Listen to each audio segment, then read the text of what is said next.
Hi there, I'm Laura Valenti and this is my photography studio. And if you don't know each other, I am a photographer and I teach online classes about mostly photography as a creative practice, not so much the technical pieces, but the artistry and the creative, emotional, intuitive piece. And I also do things like lead retreats sometimes in neat places. Have one coming up in June in Japan for 10 days. If you want to join me on that, that's on the horizon. And I do one-on-one mentoring with people. I curate exhibitions and jury shows, all kinds of fun things like that. But today what I want to do is we're gonna make a print. It's a new photograph. And I wanted to use this as an opportunity to talk about those times when we make a really sort of wacky creative decision, or we make a complete error, or we do something that's really unexpected. Something comes up that was not what we planned when we're shooting or printing anywhere in the creative practice. So we do things that are kooky, unexpected, wrong, wacky, and then how we roll with those things. So I wanted to sort of show you how loose and free form my creative practice can be, but most importantly, sort of how I think about that as I'm doing the work. So I know a lot of times, a lot of my students, it's so common for folks to feel like if they did something wrong, or they had some kooky idea and they did it even though they'd never heard of anybody doing it, something was off script, right? Something happened that was off script. They'll create an image and they might love it, but they might feel like they can't share it. They can't really take it seriously as an artwork, and they feel guilty about it or bad about it because they didn't do everything quote unquote right. They didn't get everything perfect, but they still might really love it, right? And that's so terrible because it's like that image deserves to be seen. It is beautiful. It doesn't matter how you got it. It doesn't matter that it was a complete error, you didn't intend it, or you did something, right? Weird, doesn't matter. So today I want to show you an image that I made where I basically did everything wrong. And because of that, I love it. That's the reason why it's such a strong image in my mind. And I often think that so much of the conversation in the photo world is focused on the technique, the rules, the perfection. We don't focus a lot of attention and conversation on the sort of happenstance and spontaneity and the messy pieces. And I just wanted to give you guys kind of permission to do things in a messy, interpretive, funky, emotional way. This whole video is gonna be just permission, big permission to get messy, get kooky with your practice. If you mess up wildly and something's wonky and underexposed or overexposed, but there's still something about it that really touches you and you find beautiful, then it works, then it's right. So yeah, let's talk a little bit more about this, and I want to show you this picture that I'm going to make. So this is the photograph we're going to be working with today. I shot this on Sauvie Island, which is a beautiful island near Portland, Oregon. It's kind of an agricultural community out there, and there's some really nice walking trails. And when we went, it was really muddy, a little rainy, just kind of gross and wet and off season. So I realized at a certain point that I had gotten some mud or some dirt on my lens or, on my filter. And then I was blowing it off with my breath, and I was going to clean it with my shirt because that's sort of how I operate. And so I'm blowing it off with my breath and wiping it. And then I thought, ooh, it'd be kind of neat to photograph through this condensation, And so I started blowing on it more and photographing more like that, and it was a lot of fun. So my lens or my filter got dirtier and messier and more condensed, and then I was writing with my finger or making streaks with my finger in the middle of the lens to kind of clear off some area in the center so that it would be sharp there, and then around the edges it would all be soft with that condensation from my breath. That was a lot of fun to play with. And then the light of the day was fading and we were driving home, and I started photographing out the passenger window of the car. And so the landscape is just streaming by. My lens at this point is probably pretty filthy because it has condensation on it and fingerprints and mud. It's just sort of been through the ringer, you know? And it's been wiped off with a fleece. There's probably fleece fibers on there. But so I'm pointing it out the window and I'm shooting underexposing the images, and the landscape is moving by. My shutter speed is slower than it should be to capture the landscape in a crisp way and sharp way. So there's tons wrong with this. But that's what got me excited about it, you know? That's what made me feel like, ooh, there's potential here. Oh, this is so creative. Or, oh, I'm getting my hands dirty. I'm in the thick of it. I'm just going with the flow and it's really fun. So it's nice to just know that you can do that, right? You still want to take good care of your materials, obviously, but you can get your hands dirty a little bit like this. Everything doesn't need to be perfect all the time. So then when I got home and I was working with the image in Photoshop messed up in some way. It was doing something weird as it pulled in the image. And the image, you know, originally was shot in color, right, on my digital Fujifilm camera. And so it really messed up the color. I had some color setting amiss. But then I thought, what if I just work with this anyway? And I convert it to black and white, which was still a little bit of a weird thing to do because the color was so off that it was dark and different, like tonally, than it should have been, you know, even for a black and white conversion. But so I converted it anyway. I just thought, why don't I try to make the most of what I have here? And it was tired. I didn't feel like figuring out my settings in Photoshop. And I just thought, let's use this as a jumping off point because maybe it'll be neat. And I may as well just try it and see, right? And I love doing that. I love that perspective of just, if something is broken, if something's messy, if something is wonky, why not, instead of fixing it, try to just embrace it, like accept it for what it is and build on that. That feels so creative to me and so responsive and interesting. And yeah, it just makes the whole process feel a lot freer and easier too. And I love that. That's what makes me keep wanting to do photography. So one thing that feels really important in this conversation is kind of what I'm thinking about as our relationship with our mistakes or the wacky decisions that we make or unexpected things that come up. What's our relationship with that in our practice?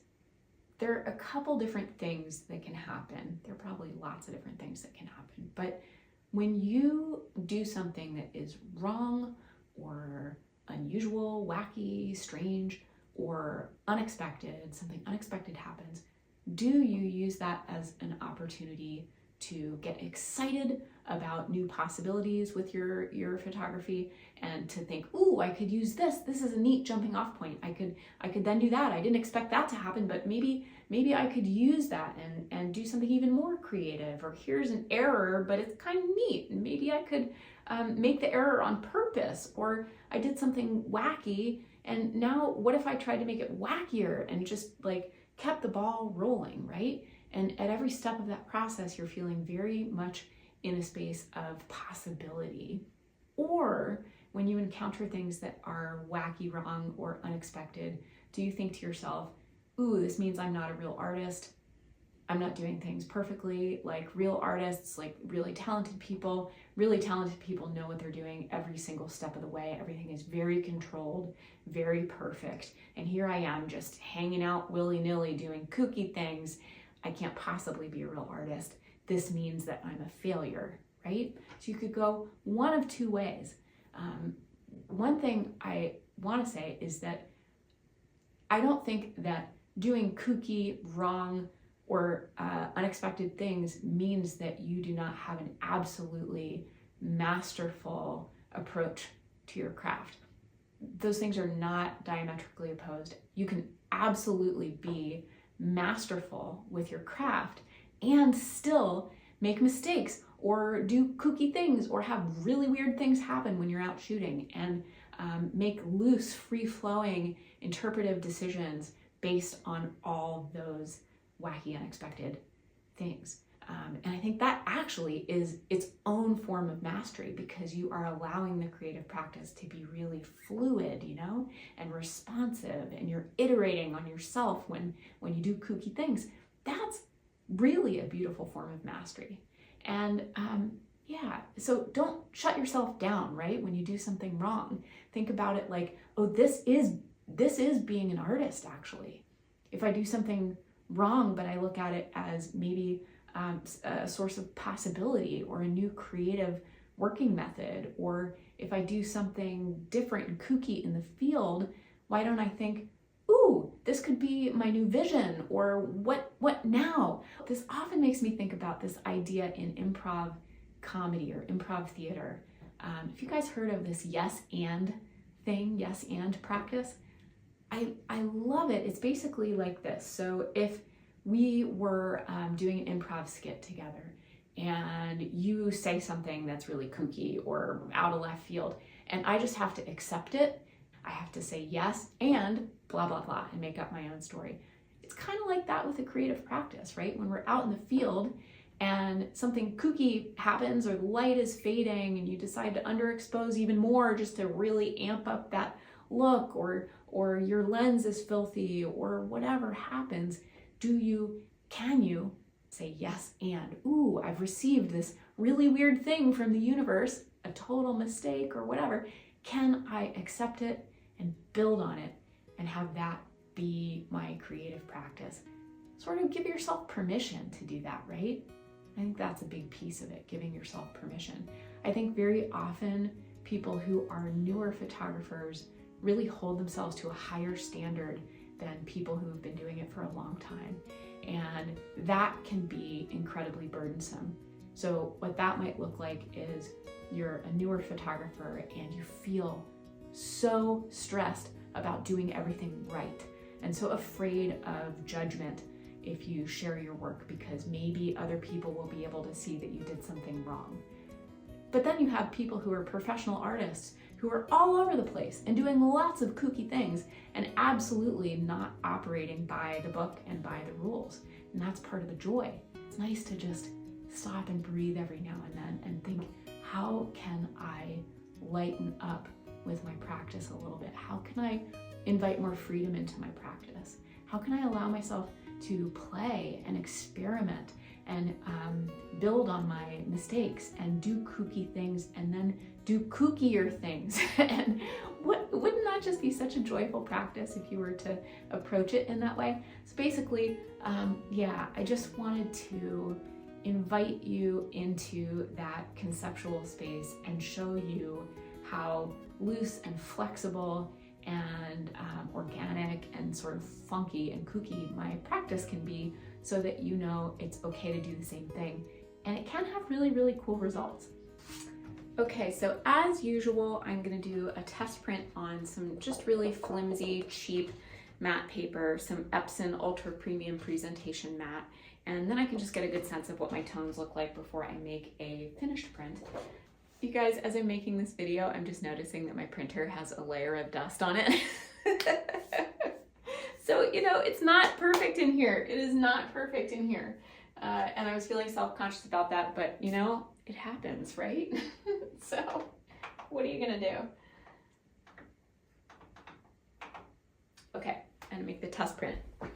Okay, so funny story, I actually made my first test print on the back of a piece of paper by mistake because this is such thin, cheap paper that it's a little bit hard to tell, especially if it's older and really, really flat. And I had this extra piece that had been lying around for a bit. So yeah, I printed on the wrong side, which is immediately obvious because it doesn't look good at all.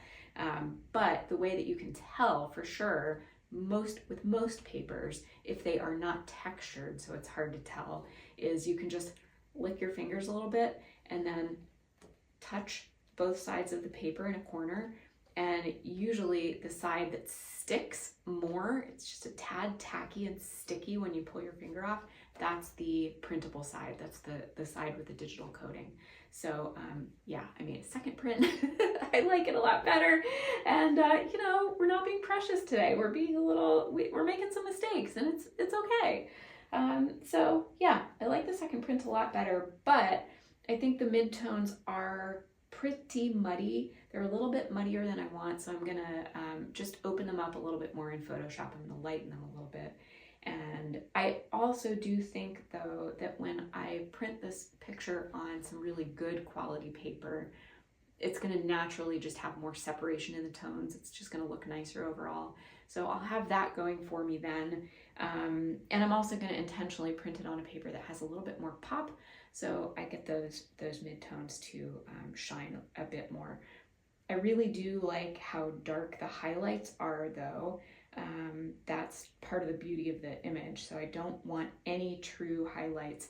You know, oftentimes you hear that a print looks most beautiful or an image looks most beautiful if there are real highlights and real blacks, so deep shadow and beautiful whites as well, and then a spectrum of tones in between. But that doesn't happen all the time like in nature. Maybe it was, you know, it was 5 p.m. and the light was fading when I made this photograph, so it's gonna be darker. That's the way it's gonna look. There's no highlight in it at all. And I could make there be a highlight in Photoshop. I could make it white somewhere, but that would take away the mood and the mystery and the energy in the shot. I think it's also important to remember that there's not one right way to make a print.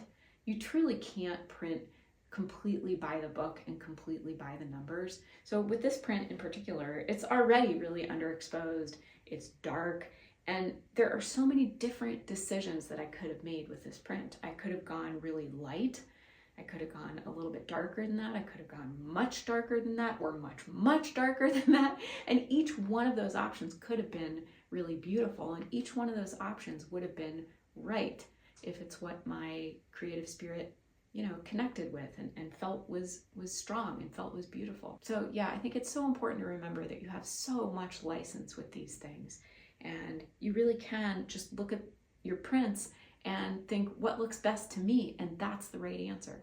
Okay, so the paper we're going to print with today is this really beautiful Moab paper. It's the Entrada Rag Bright, and it's a nice heavyweight paper. It's actually double-sided. If you wanted to make double-sided prints for some reason, but yeah, if you just use it single-sided, it's really nice because it's heavyweight and it just feels like a really quality piece of paper. So I haven't printed much on this, just a few prints. I got this as part of like a big lot of paper from a photographer who had passed away. So I sort of inherited all this paper. And so yeah, we'll do our best to honor the paper and his memory by making a really great print on it.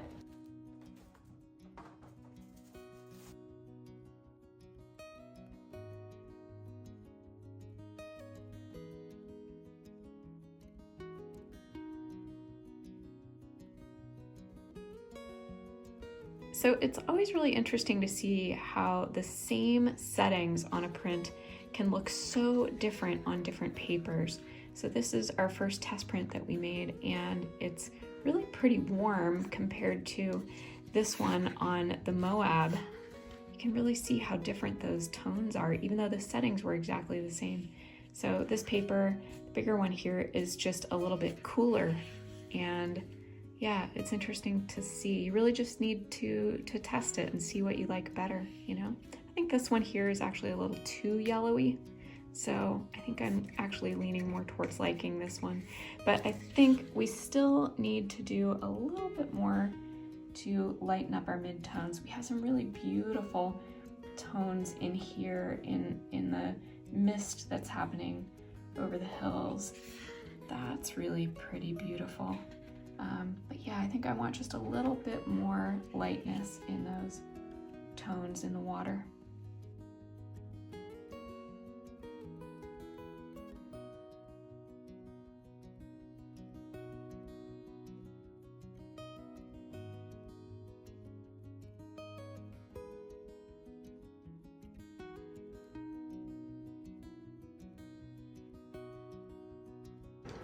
Ooh, I think I'm gonna like this one. Oh my gosh, I think I love it.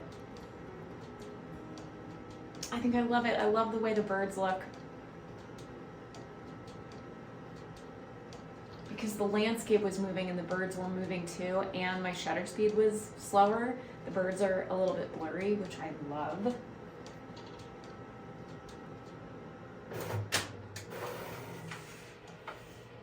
Oh, I love it. I love it. Okay, you guys, here is the finished print. I love it. I love it even more than I thought I would. The tones are just so creamy and rich and subtle, and I think we've got enough differentiation in the midtones down on the water and in the landscape, and I'm loving the way that turned out. One thing that's really interesting to me looking at this is that the bigger I go, the more I like it. I mean, I'm sure that would start to break down at a certain point, but oftentimes if photographs are a little bit blurry, not quite sharp, or there's motion, the bigger you go, the more they can kind of fall apart. And you know, the smaller they look, the sharper they look, right? So if you have a tiny bit of a focus problem and you make a smaller print, it might be able to solve the problem, but everything is magnified if you go bigger, you know? So I thought that the blurriness in the birds would start to bother me at a larger size, but I actually love it even more. I love, love, love the blurriness. And there's something about this that really kind of looks like a alt processes print. So it has a little bit of a feel of like a platinum palladium print or something with the really dark tones, and has sort of a historical feel in a way, which I really like. And I also made the toning just a little bit warm, so it has almost like it looks like a slight sepia tone. But yeah, I'm really happy with this. And I like the paper too, so yay. I think it's really helpful to sort of survey your creative practice every so often and think, where are the points of constriction? Like, where are the points that where I feel more pressured or burdened or, right, restricted in some way? Where are those points of constriction? Maybe those points of constriction are feeling like you have to play by too many rules, or you have to do everything perfect, or you're just overly precious with things. And it's sapped some of the joy and the flexibility out of the practice for you. So how has that been happening? Maybe you started out with your photography and you were a lot more flexible and playful then. You had this greater sense of freedom. So looking at, when did that change? You know, what shifted and why? But it's so good to have some awareness around that, and then to think, what can I do consciously and intentionally to lighten up my practice a little bit and to invite some more freedom into it, more of a sense of experimentation, more of a sense of play, flexibility, responsiveness, right? And vitality. So I think that the answers to this are going to change over time. You're not going to need the same thing next year that you need 5 years from now. And it's so good to just ask yourself this question, do this little survey every 6 months maybe, or every year. Just see, where are those points of constriction and how could I invite more freedom into my practice? It's especially good to do this when you start feeling too heavy with it, right? When you start feeling like, oh God, I'm so burdened by all of these ideas or these rules or these formulas that I cannot even pick up my camera. I'm so worried about doing something wrong. Where is it? When did it stop being fun, right? Look at that and then think, what could I do to shift my practice into a space of more fun? Maybe that's photographing with a dirty lens. Maybe it's photographing with a lens that you make even dirtier. Maybe it's really wildly overexposing something. Maybe it is underexposing something. Maybe it's printing on the wrong side of the paper. Maybe it's ripping the paper up and collaging it together. Who knows? You could do so many fun, amazing, creative things. And I think at core, it's all about inviting more freedom into our practice, more play, and allowing ourselves to make mistakes, and also just seeing the potential in mistakes, you know, instead of just dismissing them right away, because they might be really amazing, better than anything you could have planned. Also, you could get to a point where you do tons of things wrong, lots of things messy, lots of things off script and not at all by the rules, but it never impacts you. You don't ever think, oh, that's wrong, that's bad. You just think, ooh, this is kind of neat, or this is a cool new direction, or what a lot of possibility there is here. I'm gonna follow up with this, you know? So with this particular print, I did so many things wrong, you know, but at every point in the process, I just loved what I was doing and I was having fun. So you really can embody that spirit too. There is no such thing as wrong. It's all fair game. It's art, you know? This isn't a by the book type of thing. So I hope that's helpful. Just to, yeah, play, not apologize for playing either. All right, you guys, I am really happy with this. This is the finished print. This is going to go in a frame in my sweetheart's office. He just newly designed his office space and wanted a copy of this print, so I think he's gonna love it. And yeah, thanks for printing with me in my studio today. It was nice to have your company, and I'm wishing you well with your photography. So take care, bye. If you'd like to explore creative ideas like these in more depth as they relate to your own photography, there are many different ways to work with me. I have a series of online courses, most of which you can start as soon as you sign up. Some focus on the creative side of the practice, and some are more professional track classes. And I also do one-on-one mentoring with students around the world. That's where we'd meet on Zoom or phone and do a deep dive on your archives, on any challenges you're working through, your current projects and goals, and I'll help you gain clarity and momentum with those things. Mentoring will feel really helpful if you're stalled or unsure about your next steps. With all of my offerings, I bring 20 plus years as a curator, photographer, gallerist, professional portfolio reviewer, educator, and juror to the table. I give you all my best guidance and support. The links are below for all my current online classes and to schedule a mentoring session with me. And if you enjoyed this video, please share. It does help support the work I do. Okay, happy photographing out there. Be well.